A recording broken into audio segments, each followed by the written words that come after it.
It's kind of almost saying, look, this can happen to anybody. People can get falsely accused. It's kind of winning him over a little bit, saying, look, you've been in the same boat as me, trying to build rapport.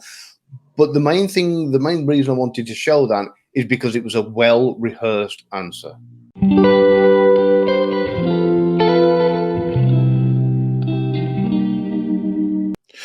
All right, we are joined again by Gavin Stone. Gavin, it has been a minute. How are you doing, man? I'm good, and I'm glad to be back. I've missed doing this.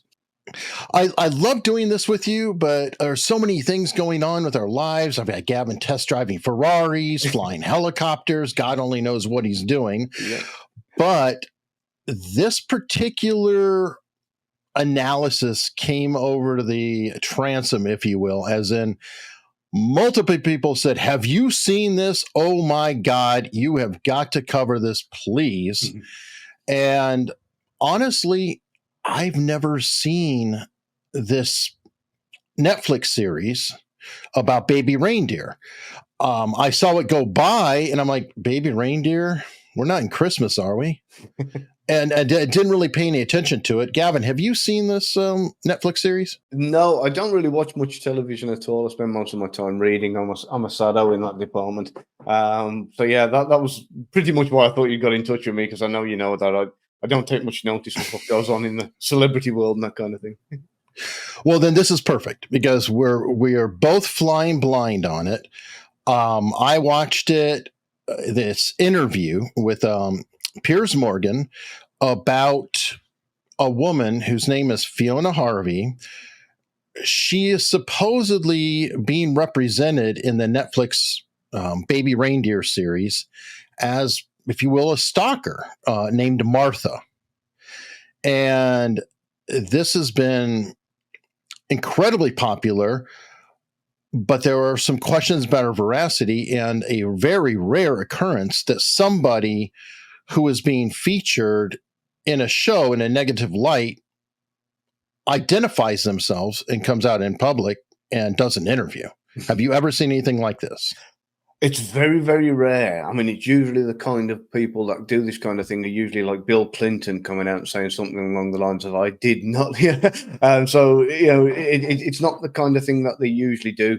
But I think at this point, she had no choice, because it was more about getting her side over. But it was probably the worst thing she could have done. I've heard that something called right to reply. Is that a British thing? I don't know. I'm not familiar with it. Okay. Well, it's very, very interesting. There is so much in this interview, though. We will be breaking this into two parts in order to get editing done and get something published. So we will be recording half of this today and half of this probably tomorrow. I'm not sure, but as soon as possible to get the second part out. And that means, Gavin, we're 3 minutes in. I'm taking up too much air. We need to get cracking. So let's look at this. First of all, why have you decided to go public? The internet sleuths tracked me down and hounded me and gave me death threats. So it wasn't really a choice.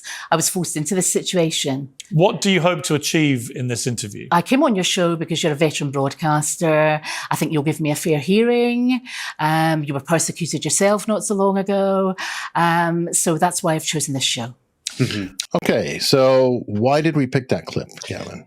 A couple of reasons, and I'll start with the last one first, just because I like to annoy people. But it was the bit where she was kind of using the fact that Piers was persecuted himself not so long back. It's kind of almost saying, look, this can happen to anybody. People can get falsely accused. It's kind of winning him over a little bit, saying, look, you've been in the same boat as me, trying to build rapport. But the main reason I wanted to show that is because it was a well-rehearsed answer. And he's asked her a question. She knew exactly what she was going to say. There was no pause. There wasn't much movement. There was not really much there at all with regards to reactions. So that's what would set a kind of a baseline for a standard answer for her. Oh, okay. So when you said well-rehearsed, though, do you mean her story is made up, or you just mean that she is comfortable and truthful at that time? I think it's a case of she knew she was going to get asked that, so she'd thought about what the answer was going to be that she was going to give beforehand. So when I say well rehearsed, in her mind, she's probably gone over the kind of questions that he's going to ask her, and probably said, this is how I'm going to respond to that question. So there was no need to make it up. There was no need to stop and think about it. There was no ums, ers, ahs, or why do I need to go with this, or searching, or just straight in with the answer. But it could be deceptive still. Oh, quite easily could be deceptive. Okay, but just wanted to clarify on that. If something has been said time and time and time again, it can get to the point where it's so smooth there's no indicators of deception at all. But it doesn't mean there's no deception. It just means it's been practiced. Okay, jumping to number 2. Have you watched the drama? Not at all. I've heard about the court scene, about the jail sentences and all this sort of stuff. But you really haven't watched any of it? I haven't watched any of it. You're not curious to? No, I think I'd be sick. It's taken over enough of my life. I find it quite obscene. I find it horrifying, misogynistic. Some of the death threats have been really terrible online. People phoning me up. It's been absolutely horrendous. I wouldn't give credence to something like that, and it's not really my kind of drama. All right, we got a lot there to chew on. Yeah, isn't it funny how karma can? No, I'm not gonna go down that route just yet. So yeah, she's had a lot of phone calls, a lot of stalkers, a lot of people. She's been on the receiving end of what she's been accused of. But if you notice there, I want to try and indicate the head movements that she's doing with certain things, because we're going to come back to it later on. So when she's saying things that she's punctuating, she's head nodding with it. So almost like kind of, you get me, and enforcing that kind of speech, as it were. When did you know that you were the person being depicted in this? 5 years ago on BBC Breaking News, I saw Mr. Gadd had written a play for the Edinburgh Festival, and he was holding up placards, MP's wife stalker, and all of this, and he'd called it Baby Reindeer. That's all I knew. And I thought, well, I've only met this guy 2 or 3 times. I don't know him. And left it at that. I should have possibly jumped it at that stage. Yeah. Okay. I think that there may be something there. And actually, I have a little bit of a tool to share with you. Woohoo. This is called Deceptio. And this, in fact, is AI statement analysis, which I know you're doing in your head anyway, but this is pretty neutral here. AI doesn't know anything about this person, doesn't judge any body language, doesn't care a whit about personality, timbre, or anything else. It's just raw, looking at the language. Here we go. This is developed by Mark McClish and Mark Carson, and I'm very fortunate to be very early on in the usage of it. But this particular statement, and I know you have the body language to go with it too. Yep. The score is 61, which may be the lowest score I've ever seen with this tool in terms of veracity. What we have going on in here are the interjections, the and the description. Hey, if something she remembered, like what you said earlier, it would have flowed a lot easier, right? It would just go.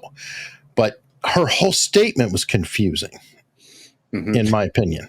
So just to put this into context, I know you've got a lot of regular viewers, but anybody just joining, statement analysis works on a system that is looking at the words that are said and kind of asking why. So, for example, if I said, Eric, did you steal my wallet? And you say, I don't even know where you keep your wallet. That's not a no. It's not a denial. It's not, it could be a potentially deceptive statement. So that's in a very quick summary how statement analysis works. Yes, and that's what something nice about it is it's actually in statement analysis, you circle all the words that could be in question, et cetera. This actually does it for you. It's like, boom, here's all these flags. So thank you for the explanation. That definitely a good idea. So first part wasn't smooth. That was the first indicator. The Second one is present tense. Play. Why is she describing something in present tense? It's actually past tense. Mm-hmm. Not everything is necessarily there, but it is still a questionable thing. And then the kind of like the just I didn't do that, rather than just say I didn't do that. And this is going to be very important later, because there is one point she makes a hard denial. Mm-hmm. What I think you call a good denial. I forgot the term for it, but literally a denial. Yeah. Colleen for statement analysis. The wife here using somebody's title is kind of odd. If the person hasn't been introduced by name, then I thought this guy is an interesting one because of the closeness. Yeah. That is distance, like that car, but this guy, it's with you. Mm-hmm. And then you'll love this one. You remember 3. Yep. 3 is a big one. 3 is the quote liar's number. And by that, we have a tendency to, when we're coming up with a random number, we like the number 3. 4's too many, 2's too few. 3 is just a comfortable number. I kind of wonder if it might go to the Holy Trinity of people growing up, etc. But we have a tendency to say 3 guys, 3 this, 3 that. I called you 3 times. I've written you 3 letters. I've been around your house 3 times this week. It's always number 3. It's always 3. It doesn't necessarily mean 100% that somebody's lying when they do or say they've done something 3 times, but it means that if they are lying, number 3 is usually the number that they're going to use. Yes. And the last one is left. And let's see the usage of it in here. I had written play and left. Where's this? I left it at that. Yeah. Last but one sentence. Yep. And I left it at that. Yeah. And this is going to become very critical, and we're getting into body language, but and I thought, well, I've only met this guy 2 or 3 times. So now you've immediately, you've heard something. Oh, there's this play. Oh, it's about stalking. It just naturally came into your mind. Oh, I've only met this guy 2 or 3 times. Why do you have this association in your mind at all? Mm-hmm. You might be like, oh, okay, Gavin, a show just opened up and I'm doing it. And you know me, right? You've met me a few times at the pub. What would be the first thing you would think if I was opening a show? Hey, Eric's opening a show. I might go and see that. Bingo. You wouldn't be going, oh, I've only met Eric 2 or 3 times. You would go, I know that guy. Yeah. You would probably, if the guy's opened a very famous show, or I did, right? You would probably maybe even increase the relationship. Like, I know Eric. Even though we'd only met 2 or 3 times, you might enhance it. I think a normal person would be like, no, I know him. Mm-hmm. Oh, yeah, right, Gavin. You really, no, I've met him at least 2 or 3 times. Because it's kind of a cool thing. It's an association. Yeah. It's a neat show. Exactly, yeah. So, and I love the way, if you look at that kind of sentence just after the words and thought, well, I've only met this guy 2 or 3 times, and then you go, I don't know him. We're going to come back to that a little bit later, this I don't know him, because she knows a hell of a lot about him. He called it Baby Reindeer. That's all I knew. And I thought, well, I've only met this guy 2 or 3 times. I don't know him. And left it at that. I should have possibly jumped it at that stage. Brilliant. So if you look, when she's saying the words, she's staring at him. I've only met this guy 2 or 3 times, and her eyes are absolutely fixed when she says that, and completely locked onto Piers.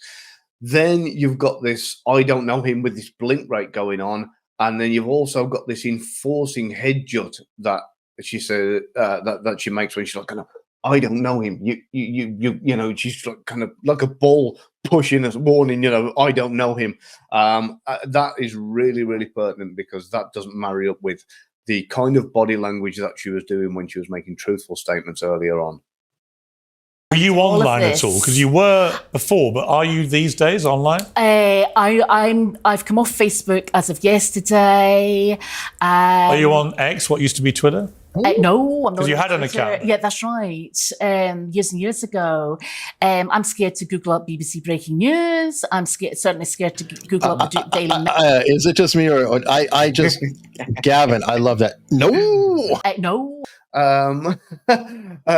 It's her ex, I think, because I think they spent as much time together as what her and her subject. Right. Okay. So, yeah, I absolutely love this because he asks, "Are you online at all?" And she again doesn't answer the question. So it goes back to the whole kind of "Have you had my wallet?" kind of thing. And someone says, "I don't know where you're not getting a denial. You're not getting a no, I'm not online," or "Oh yeah, everybody's online." So if I asked you, Eric, right now, are you online? You'd be saying, "Well, yeah, of course I'm At online." this moment, literally. I didn't ask you if you have, yeah, literally.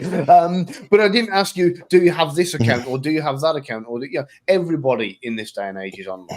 There are very few people that aren't. In the Western world, pretty much everybody has an email address and have some kind of an account or social media going on, the majority of them. So instead, what she does is she starts reeling off, I'm not on Facebook anymore. I deleted it as of yesterday.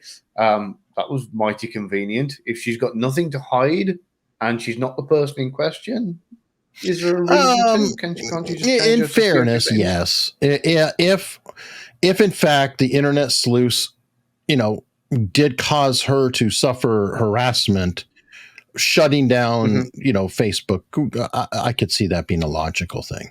In fairness, okay. Probably, but that there is a question to that end, and I would say that anybody who is receiving an excessive amount of contact, etc., from the public, suspending or deleting an account is not unheard of. Yeah, I suppose. But then when you look at the next bit, your favorite bit here is when he says, "Do you have a Twitter account?" And you go, "No," and he said, "But you did have." And she said, "Yes, I did. That's right. That's true." Again, you've got this kind of contradiction in terms of, she didn't say, when you said, "Do you have a Twitter account?" She didn't turn around and say, "Well, I did have one. I deleted that as well years ago." It was almost like kind of no. That was a distancing, no denial for sure. It's not. No, yeah. not anymore. No, not that. No, yeah. So we don't want to talk about Twitter. Bad. yeah. Don't go there. I don't like Twitter. No. So yeah, it was almost panic, wasn't it? Like, no. So yeah, we've got that going on, and then when he turned around and said, "But you did have a Twitter account," she has to back down because he obviously knows, and she knows he knows. So it goes to the point where, yes, I did have one years ago. She felt it was again distance. To add that it was years total ago. Distancing. Yeah, exactly. Not that many. Not that recent. Not that. So she's a treasure trove on this stuff. All right, so we're going into next clip. That moment you realised it was you that they were depicting from what you were reading. The sleuths, as you say, had found your tweets. They compared some of the phraseology. They'd done the maths and they worked out this was you that was being depicted. How did that make you feel? Absolutely horrendous. Absolutely horrendous. I couldn't believe he'd done that. And so long after first meeting, we're talking 10, 12 years ago, really horrendous. I didn't know who to trust. I was told by the Daily Mail, don't trust those bleeps in Scotland. Whereas I found John Dingwall of the Daily Record completely wonderful, actually. He's acted with total courtesy. I couldn't believe this had happened. And I have statement analysis done on that one as well, but I want to go in reverse. So tell me what's going on. Yeah. So the reason I wanted this bit in was more to the point where you'll notice in this, what happens is she at one point denies it was her entirely that is being depicted in this drama. And she says, no, that's definitely not me. Categorically not me being depicted in that drama. And Piers Morgan has just turned around and said, so when was the moment you realised it was you and, and you knew it was you being depicted? And she goes on to talk about it and say that it was her. her argument here is kind of invalid for a lot of this stuff, because it would be almost like me turning around and saying, I didn't rob that bank, and I can tell it wasn't me that robbed that bank because the person who robbed the bank in the blue jumper on the CCTV footage hasn't got the same jumper as me, what I was wearing when I was robbing the bank. Yes, that reminds me so much of, there was a Judge Judy clip that was going around. It was hilarious. This girl, Judy asked her, what was stolen?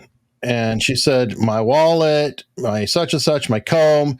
And one of the defendants said, there was no comb. And Judy's just like, for the plaintiff. Thank you.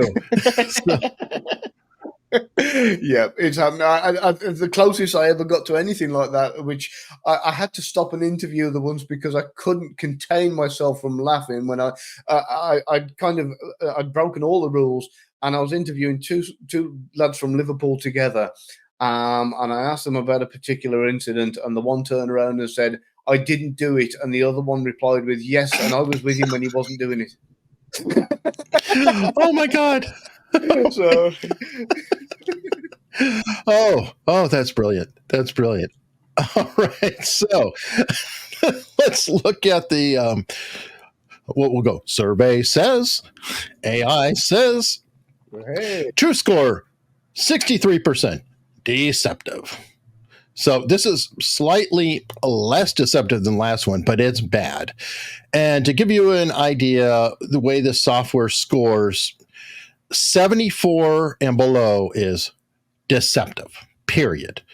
74 to like 85 or somewhere in there, I'd have to look it up, is there's deception present. This isn't present. It's just saying this is flat out deceptive. And we have, again, lots of again, we're crafting as we go. So here we go. Another expletive or explaining. So long after first meeting, and after passage of time, first, and then again. Yeah, the passage of time is one of my favorites. As I was explaining to you earlier, we used to do this thing when we were children, when we were playing hide and seek in the playground at school, and we would be sent off to count, and we'd go 1, 2, miss a few, 99, 100, and then we'd go say, "I'm coming to find you, ready or not." And of course, that is how I use in my classes as the example to explain the passage of time. Another perfect example is the statement from the woman accused of murder, who's she said something like, there was a bang in the bedroom and the next thing I know, my husband was dead. That doesn't necessarily mean she didn't shoot him. She still could have shot him. There was still a bang, and the next thing he was dead. So yeah, this kind of missing out facts, missing out details, missing out time. That's usually the fact that they're trying to hide something, and if they're trying to hide something, usually because of deception. I was actually talking to Nate the lawyer about this the other day because of a case he's working on, and you realize that is the oath that people are giving before the court in the United States, at least. I don't know, about everywhere else, but it's well crafted. It's 3 parts. Do you swear to tell the truth? Yeah, that's part 1. The whole truth, which covers lies of omission, and nothing but the truth. So all the chaff and redirect and all the noise, like, oh, I shut down Facebook, I did this or that. And it really is very elegant, is it not? It's simple and effective in the way that it includes everything it needs to and doesn't miss anything out it doesn't have to. It's quite simple. You've got to tell the truth. You cannot lie in any way, shape, or form. The whole truth, so you can't miss anything out. You can't miss any times or details, and nothing but the truth. You cannot enhance it nor embellish it in any way. That's it. The truth, the whole truth, and nothing but the truth. Love it. And I really hope that she never has to go to court. She's a lawyer, dude. Yeah, not a very good one. All right, so last up we have the really, and then it's, really is more distancing. I really, really did this. And then actually, Actually, it's a fun one. You want to get into that? Yeah, there are a couple of caveats with actually, so you've got to be careful. But the only time those caveats would apply is in the point of argument. So if I turn around to you and said, for example, Eric, I met you 20 years ago, and you said, actually, it was 18 years ago. So that in that instance, it wouldn't necessarily be a comparison of two thoughts. It would just be like an opposing argument, not two thoughts from the same person.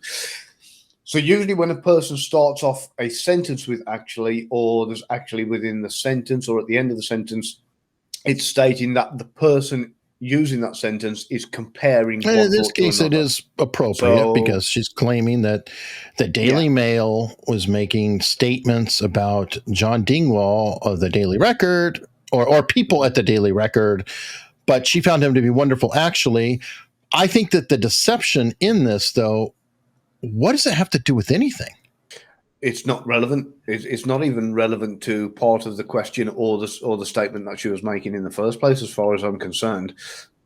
This is just yet again she's moved away. Yeah, this is what the behavior panel calls chaff and redirect, and that is completely wild. So on to the next clip, folks. We have a lot of these. I have a theory about this, though. I feel like he's done it on purpose because he knew that people would find her and he wants to make her life hell a bit. When you hear that, what do you think? The final guy on there, I think, is correct. I think he always wanted this to come out, to persecute someone, to take attention away from him and this rape allegation. And I just generally think he's got extreme psychiatric problems. So, again, loads in there to look at. What we've got here is her saying he wanted all this to come out. Well, if it didn't happen, or it's true or not untrue, and it's completely fabricated, then why would he want it all to come out? So I think there's even a part of her that wanted it all to come out, not so much him. But on top of all of that, you will notice that like you said, the behaviour panel called chaff and redirect. At the same time, she's talked about what she thinks he wants from it all, and then she's focused it back on, but he wants to get away from these rape allegations. Take the camera off me, put it on what he's done wrong. And this happens several times. We'll visit this in a couple of the other clips, but it's kind of, what do you think of that? I think it's blah, blah, blah, blah, blah, but he's done this, or he's got that going on, or so she's doing this chaff and redirect thing quite frequently, just being verbally evasive. Did you have a baby reindeer? I had a toy reindeer. So that's true. And he'd shaved his head. That bit is true. And there were reindeers in the shops. It was Christmas time or something. It was a joke. So I have inadvertently penned the name of the show. Right. But that is true. That's true. That's true. So I've got that in there because of the fact that, again, it goes with her arguments going backwards and forwards. It's not me, but this bit's me, but that bit's not me, and this bit's true, and that bit's not true. And so, but what you can see is, you can see she is telling the truth there, and you can see when she's kind of doing the actions of a truthful person, or in her instance, when she's being truthful, she's very leaning forward, very head forward, chin up. Very kind of open with the nods, and there's nothing contradicting anything. There's no squints, there's no high blink rate, there's no eye blocking. She's kind of just chin up and straight to the point and very flowing with it as well. No ums and ahs, none of the other stuff that we've seen and will see again. And it's kind of funny though. It's like, baby reindeer. That's just such a common phrase that you throw about. Well, okay. Yeah, and this goes to the whole thing again with the argument of, no, it's not me. Oh, yeah, but that bit was true. But she seems to be trying to pick and choose what's true and what's not, and what suits her to be true and what isn't. True. Which absolutely no. What did you send him? None of that's true. I don't think I sent him anything. You never sent him anything? No, I think there may have been a couple of emails exchanging, but that was it. Just jokey banter emails. So you didn't do it? I don't think. You don't think so? No certainty there. If somebody has accused you of a 3-year stalking and kind of harassment charge, not to mention 41,000 emails, 106 letters, and 14 to 18 tweets, and blah blah blah blah blah, I think you know Yeah. 41,000 emails. I'm trying to think of how much time it would actually take to draft that. Like I actually find that claim to be almost an exaggeration. If it was 100 emails, it would be bad. If it was 500, it'd be bad. 40. So that lends some truthfulness. Why would they come with such a crazy ass high number unless it's true? But dude, did they move the decimal point? It doesn't sound right. Like I can't even imagine. It would be like, that's all you did all day long was write emails. Let me help you out a little bit, because I did exactly the same as you. I thought 41,000, that's a lot of emails, right? So as it happens, my publisher, I sent him 4 emails yesterday in the space of 3 minutes. Because I forgot to put a couple of things in, and I went back and I said, "Oh, and by the way, this is that, and blah blah blah. And this is my account number." So I got to thinking about it, and I thought, well, how long were these 41,000 emails spread over? Because it was a 3-year case, but in the series they said it was from August 2000 and. Let me get this right. I think it's 2015 to March 2017, which I think I've got that right. I'll have to double check that in a minute. But I did work it out to be 20 months. Right? It's exactly 20 months according to Netflix and their series. So 20 months would work out at 2,050 emails per month, which would work out, if you divided it, at 68.3 emails a day. 68 emails a day. Now, if you were to divide that by an 8-hour day, right? Because I know not everybody's going to be awake 24 hours a day. That is 8.5 emails per hour. Sorry, 8.5 emails a day, which works out at just over 1 email an hour in an 8-hour day. It's possible, but at the same time, when you think about it, okay, I guess it's physically possible, but just to give you an idea of why I find it so just unbelievable or crazy is. I'm looking at my Twitter account right now. I have 35.9 thousand posts total. I think I've had the account for, I don't know, well over a decade, plus. And that's meant to be noisy. It's not only me posting. I have tools that share RSS and things like that. And a lot of my posts are just retweet. And I'm like, so how? Yeah. Okay, it's physically possible, Gavin, but Jesus. Wow. Mm-hmm.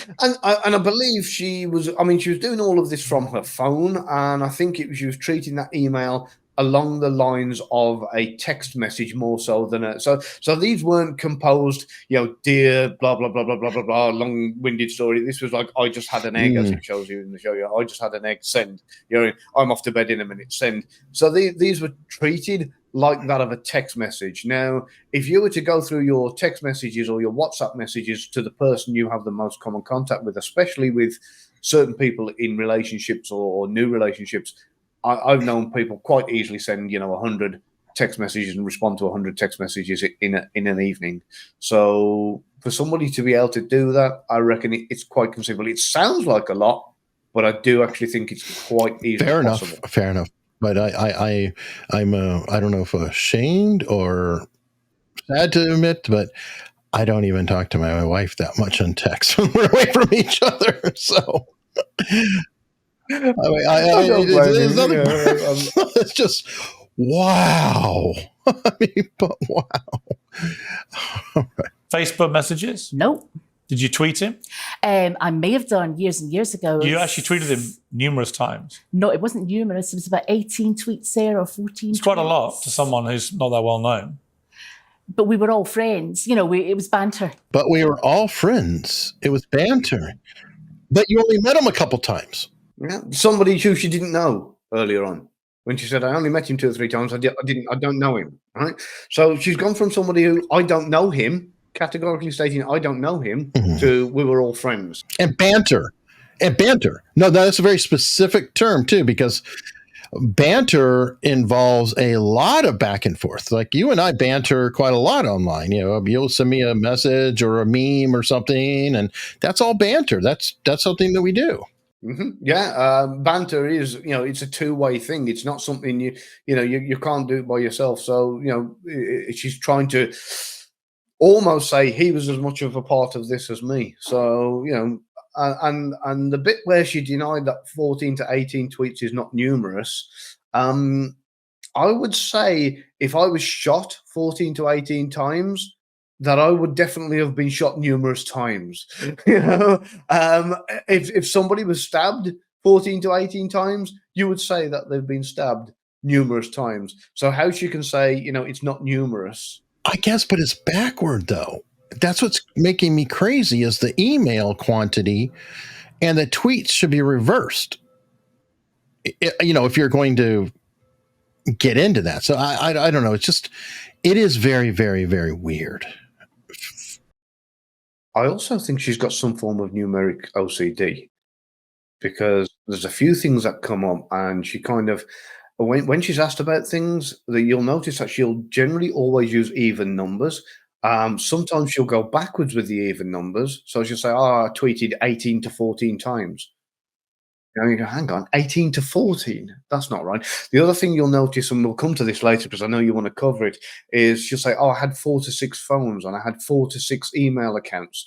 I'm not sure if it was 4 to 6. It's very rare an odd number.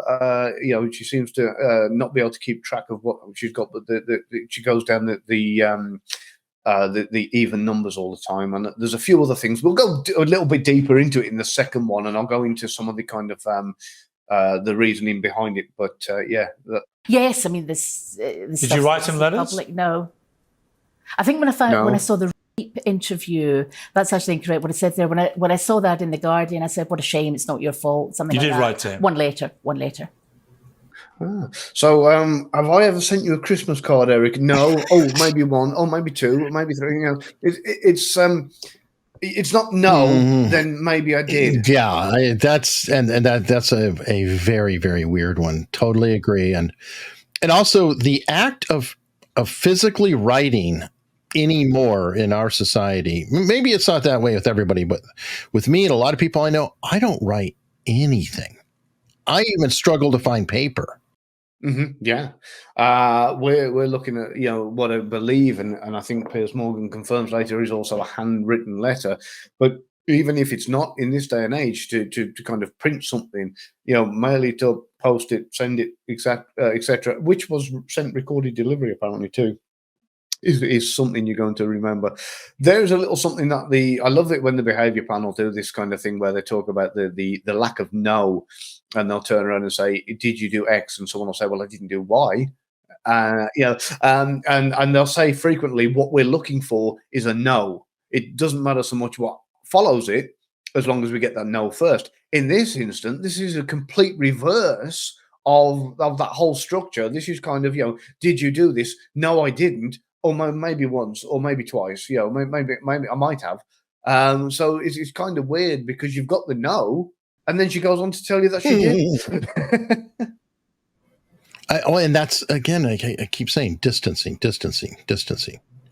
No, well, maybe. Yeah, it's...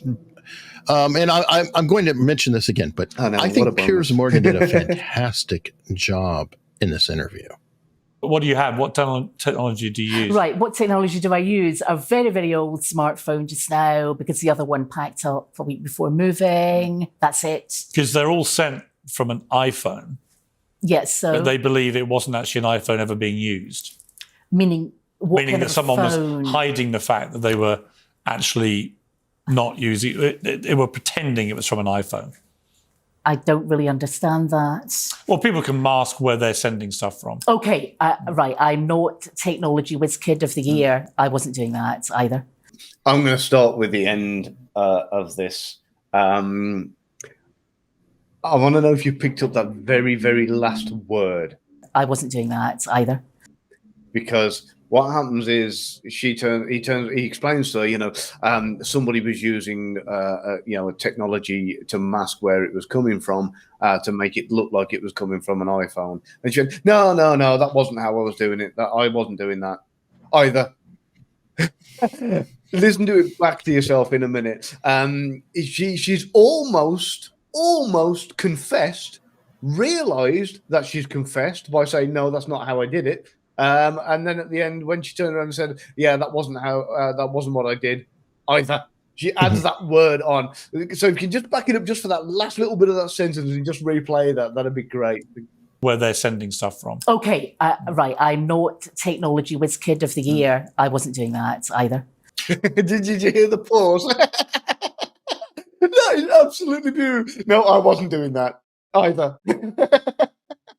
So I don't think many people are going to spot that, but that was a beautiful little catch that was. I don't know how much you know about technology, but are you aware that if it was you sending those emails, it would be very easy for the police, for example, to work out exactly where they come from? The IP address would reveal that. Yes, I understand that, and it stays on forever. But the point is, this was years and years ago. We were congratulating him. But it would all still be... But it was years and years ago, and we were congratulating. So she's now denying the existence now. Now she's like explaining, well, there's lots of stuff. It was congratulations. Exactly. So now the story has changed again. Now it's gone from I didn't send those emails to but it was years ago. We were congratulating him when I sent those emails that I didn't send.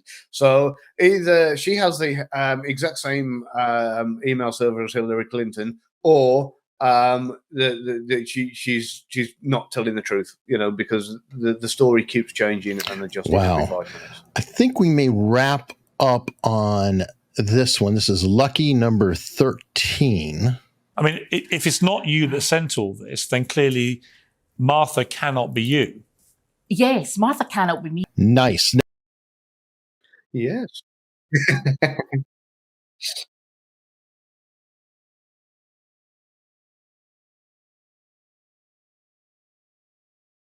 Oh yeah, and because we've missed so much. I mean, if we haven't taken a deep dive into this purely because there is so much at surface level for us to not need to. I mean, I could go through analyzing all the little micro expressions. I mean, just even there where it's paused right now, you can see she's got her eyes closed with the answer. Her blink rate has been phenomenal through this when she's been saying something that's potentially deceptive. It matches up with loads of other behaviors. We can really, really go deep into this. But like I say, there is no need to, with the amount that's already on offer that we can choose from, with the statements that have been made, with the contradictions that she's doing, with everything else. It's just absolutely peppered with all these deceptive that it is. And I hope everybody is going to check out part 2, because I want to get into some things in part 2 with you, Gavin. One, she does have that firm denial coming up. And I think that that's very important, not only for this case, but whether she may actually have a case for defamation or not, because I think there are obvious signs of deception all over the place. This interview is peppered with them. However, it's possible that we could have 2 liars. And with your background, Gavin, do you find that to often be the case? Oh, without doubt, yeah.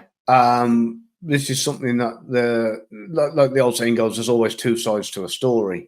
So you can find 2 people are both lying about exactly the same thing, but they're both coming at it from different angles. But yeah, I'm happy to go into that and explore that more when we come back for part 2 and go into the reasons why this becomes a little bit more complex. All right, folks, I hope you are here and you come back, hit that subscribe button and turn on notifications so you'll know when it comes in. And we'll see you next time.